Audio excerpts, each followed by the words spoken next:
The main feature of the day is the Hollywoodbets Durban July. It's the Grade 1 event over the 2,200 meters, and everyone comes to a standstill for this. July fever is at its absolute high, and it really builds up to this. So looking forward to the renewal, the 2025 renewal, and just to mention that for the Hollywoodbets Durban July, there's a quartet, there's a R1 million carryover, and the likely pool is 10 million. So looking forward to the big one.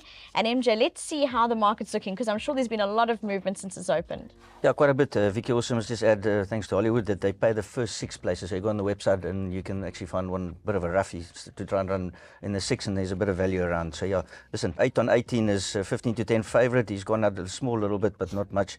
Oriental Charms 6 to 1. Immediate Edge is 7 to 1. The Real Prince is 12 to 1.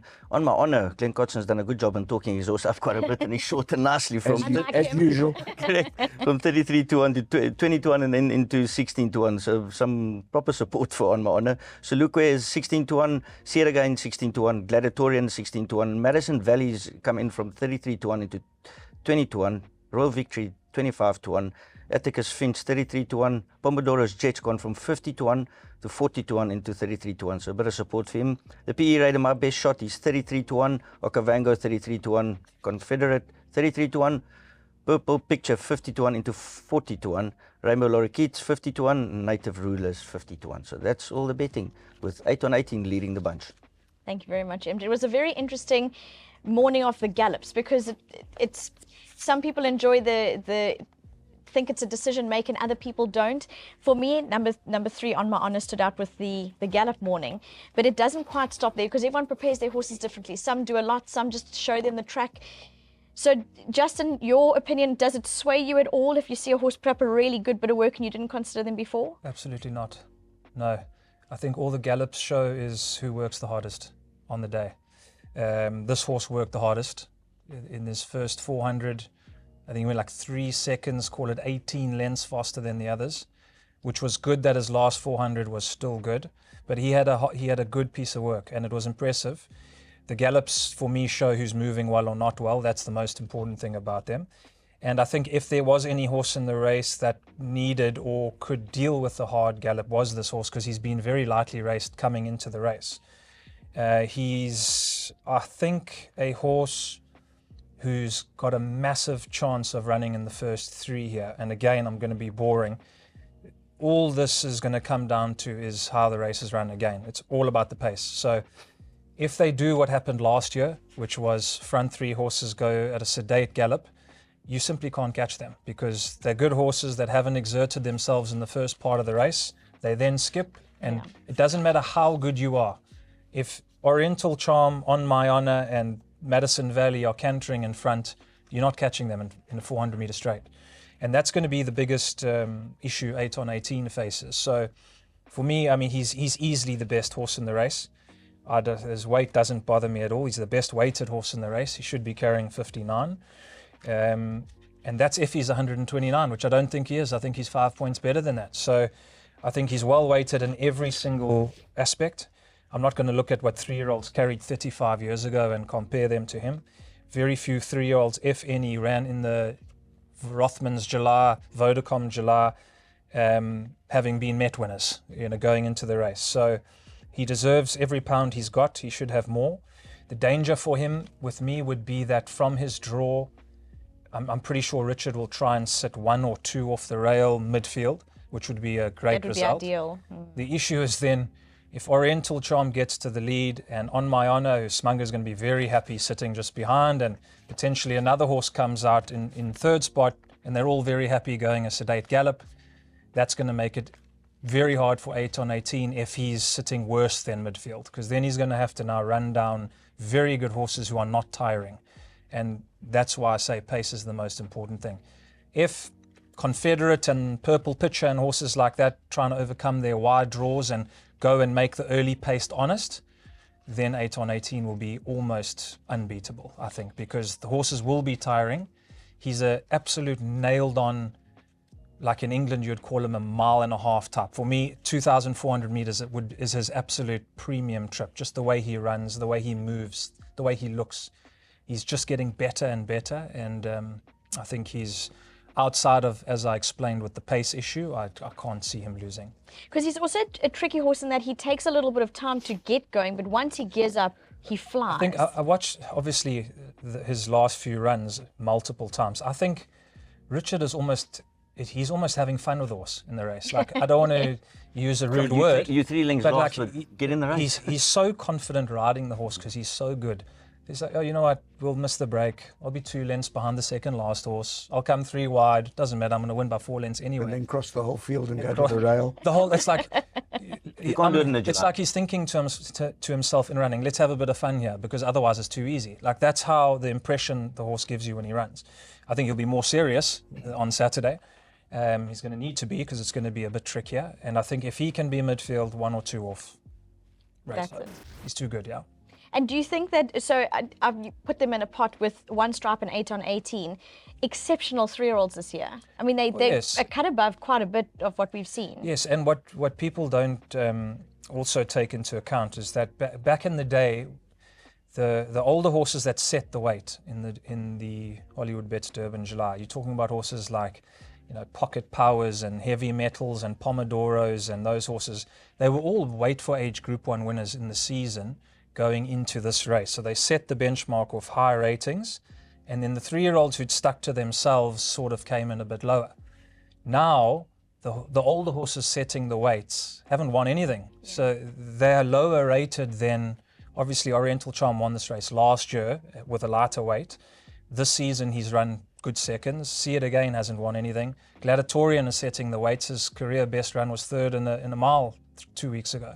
So none of those have the record Pocket Power and the likes had, and therefore set this big fat 60-kilo marker, which put the 3-year-olds down.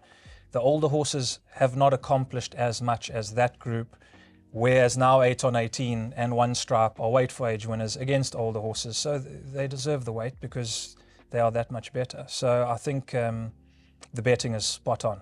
But Justin, that's why people have lost sight of that previously. Yeah. The 3-year-old's bottom weight was 52, Yeah. not 53, and top weight was 58, not 60. Yes. Yeah. So now people are saying, oh, but a 3-year-old carrying 57, they're taking it out of context, because the horse should actually have 59. Can you imagine him with 52? Yeah. Wouldn't be a horse race. Yeah, 6 so, to 10. Yeah, it's absolutely spot on. Robert, your opinion of the race? Find us some value. Do you have value for us? I don't know if I have value, Vicky. I just to touch on my honor, I just don't think on my honor is good enough. I mean, it's 2 wins were in PE, beating Jack in the Green and Saka Regima. I can see the horse maybe running a place, but I don't see him as a potential winner. I think there are only 5 horses who can possibly win this race, but I'd like to mention a 6th horse, and that's My Best Shot. I think it's astounding what that horse has done. You know, for a 3-year-old to win 10 races from 1400 to 2-4 in the manner that he has. And I would love to see him run in the money. You know, he really deserves his place in the lineup. So I think that this is going to end up in a copy and paste of my Met selection and the Met result. I think 8 on 18 is obviously slung in, as Justin has alluded to. And I think Oriental Charm is the obvious danger. You know, normally people saw everybody cheer at the draws when Oriental Charm got a 1 draw. It's lucky that it's Oriental Charm, because the 1 draw is a kiss of death normally. I mean, Tell I you what, remember Robert, when I wouldn't want to be draw 1 on this. I had Castlethorpe in the July the 1 year, and when they jump out of those gates, the jocks are saying there's only 1 July and stuff the 10-day suspension, you Exactly. know. Castlethorpe got stuck right in the fence. How he didn't go through the fence, I don't know. So Oriental Charm, though, is a horse with gate speed, and He's gate And speed, he's and going he skips quickly. he skips clear. So that draw actually suits him. The question is he going to lead, or is Purple Pitcher going to try and get around him and go to the front? Now, one thing about Oriental Charm is he doesn't stop. And in all honesty, and at the risk of being critical, he should have actually won the Met. If JP hadn't come to the outside fence, he wins the Met, because there was no necessity to do that. But I think he's the obvious danger. In regard to who else, if you look past those horses, they're 2 horses with question marks in respect of the trip, but they're both bloody good horses. The one is Gladiatorian, and the other one's the Real Prince. Will they see out the trip? I don't know. I know Dean Canamo likes to drop everything in, but surely from that gate, he's not going to stick the Real Prince at the back of the field. and look to pass 17 or 18 horses in the straight. But if he does see out the trip, and Gladiatorians, who's a proper horse, sees out the trip, you've got to respect them. The other horse that comes into the equation is Immediate Edge. I think he is the only 3-year-old that has a hope with 8 on 18 in receipt of £8. I don't think it's enough, but you must bear in mind, forget about his rating of 108. He ran to a 114 last time. So he's only actually £3 out on the handicap as the weights are structured in this race. I mean, we call it a handicap. It's actually a bastardized handicap, isn't it? Because it's got conditions attached to the race. But he's also on the upgrade, and he could be much better than his rating, and he is highly rated, and you've got to respect him. He's only run 6 times too, so he's relatively unexposed. He's the unfinished article at this point in time. But to me, it's 8 on 18 from Oriental Charm, and then a toss-up, as I say, between Immediate Edge, Gladiatorian, and the Real Prince, with a question mark about the trip relating to them. I got a question for Robert. Royal Victory on his last year's run, he must come into it. I know he's drawn 17. I don't know. I put Royal Victory into. I mean, I think he's done fantastically, and he's extremely consistent. But I put him in the same category as See It Again. You know, had their chances running in summer cups and races in Joburg against, with respect, inferior fields up there, in comparison to what you meet in here.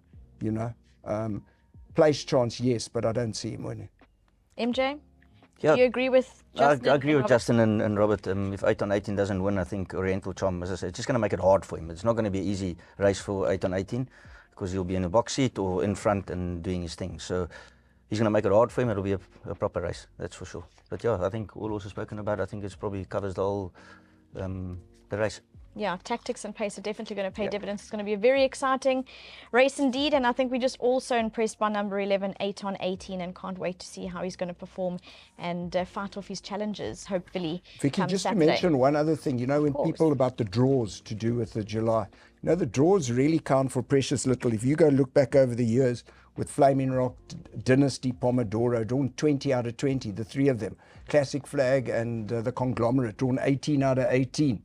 It really doesn't actually make that much difference where you're drawn. In fact, you'd rather be wide than be stuck on the fence, I wouldn't promise you? you, Robert, you come into the July, top of the straight, there are 4 or 5 horses that probably shouldn't be in the race and they can't maintain the speed and they just cause trouble. Yeah. And you get some of the horses when you're now in the pocket, those horses that are 3 wide, they actually go forward and momentum, they keep going. So a lot of the times horses at 3 wide ends up winning. And that's fact. Is it just, MJ, with that, is it just based on you'd rather be following the right horse? Doesn't matter where you are in the race, following the right horse to pull you through more so than sitting where your horse normally races? I think it's momentum, Vicky. As I say, top of the straight, you've seen a lot of horses, people think that the straight is so short that you need to get going. But you're still climbing. Just before you turn, you see a lot of times like the whole field spreads out, and that's the reason for it. It's basically the horses not maintaining their speed into this or past the 400. Justin described sort of the perfect scenario with 8 on 18, made midfield 1 or 2 off. If you were riding him, what would you do? Yeah, just listening to Justin and Andrew Fortune has worked him quite a bit.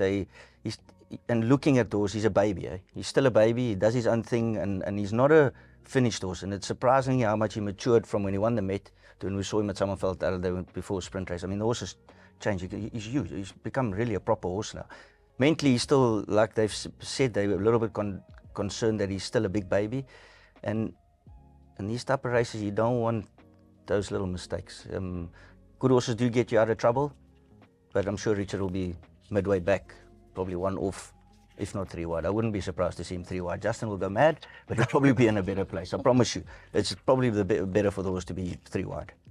Well, you're looking forward to it. And tactics play the important role as well as pace.